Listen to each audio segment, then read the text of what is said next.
दुनिया में अगर बेटियां हैं तो भी लोग बोलते हैं कि बेटा होना जरूरी है। हाँ, तो क्या बेटा होना बहुत ज्यादा ही जरूरी है? बेटा क्यों चाहिए, ये उत्तर दो। गुरुजी मुझे तो नहीं चाहिए, भगवान की दया से मेरे पास 2 बेटियां हैं और मैं बहुत खुश हूँ बेटियों से। मुझे नहीं चाहिए, पर फिर भी हमारे घर के बड़े बुजुर्ग कहते हैं कि एक बेटा होना जरूरी है वंश बढ़ाने के लिए। तो क्या जरूरी है वंश बढ़ाना? बेटियों के जरिए हमारा वंश नहीं बढ़ सकता? बिल्कुल बढ़ता, बेटियों के जरिए वंश बढ़ जाता, क्यों नहीं बढ़ता। इसलिए बेटा हो तो भगवान की कृपा है, और ना हो, कहते हैं बेटा भाग्य से पैदा होता है और बेटियां सौभाग्य से पैदा होती है। 100 मीन्स 100, भाग्य से। इसलिए बेटा हर बेटी के भाग्य में बाप होता है, पर हर बाप के भाग्य में बेटी नहीं होती।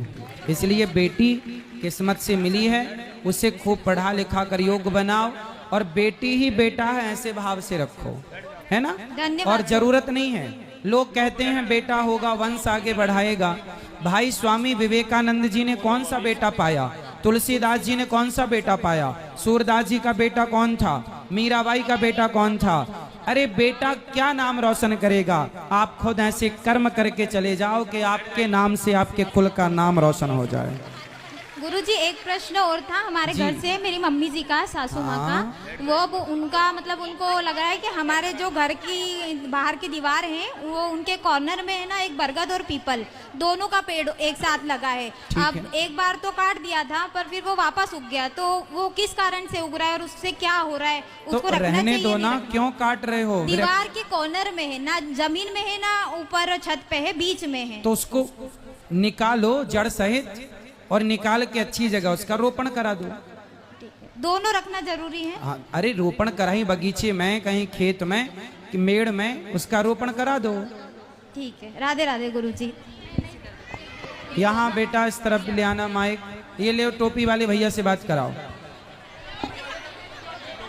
सब बैठे रहो मैया। गुरुजी राधे राधे। राधे राधे। गुरुजी मैं आपको प्रणाम करता हूँ पहले तो। और गुरुजी मेरा प्रश्न रामचरितमानस से है। हाँ, सिर्फ 2 लाइन की 2 चौपाई है। बोलो। एक सुंदरकांड से है और एक अयोध्या कांड से। ठीक है गुरुजी, वो 2 चौपाई के पहले मैं बताऊं, जरा भूमिका बनाऊं कि आप 35 साल बाद कोई अंतर्राष्ट्रीय संत यहाँ आया है, सुनाओ। इससे पहले यहाँ पूज्यपाद डोंगरे बापू कथा करके गए हैं। अच्छा, यहाँ डोंगरे जी आ गए हैं? हाँ हाँ, वाह, इसी जगह पे, यही स्थान, वाह, यही मंडी का प्रांगण।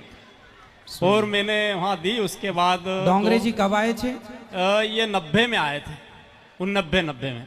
अच्छा, हाँ, बहुत छोटा था मैं, अपनी सेवाएं देता था मैं यहाँ पे। तो आपने दर्शन किए? दाल सब्जी परोसता था। आप सब लोग जिन्होंने डोंगरे जी का दर्शन किया है, आप सब बड़े भाग्यशाली हैं, क्योंकि ऐसे महान संत का आपने दर्शन किया है।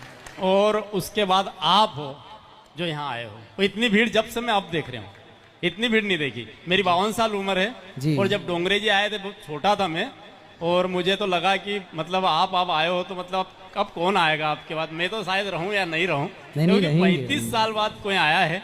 वो मैं एक संत हैं, मैं उनको बहुत मानता हूँ, कथाकार है, विश्व विख्यात हैं।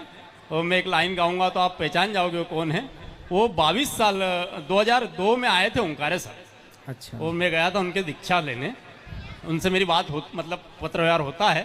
तो मैं उनके पास गया तो बोले, बेटा मैं दीक्षा नहीं देता, मेरी दीक्षा का पता नहीं है, आप मेरे फ्लावर हो, आप पहचान गए मैं किन की बात कर रहा हूँ जी। तो वो बोलते हैं कि मेरे सब श्रोता हैं और सब मेरे छोटे छोटे फ्लावर हो आप। बिल्कुल। तो मैंने एक पत्र के जरिए एक चौपाई उनसे पूछी थी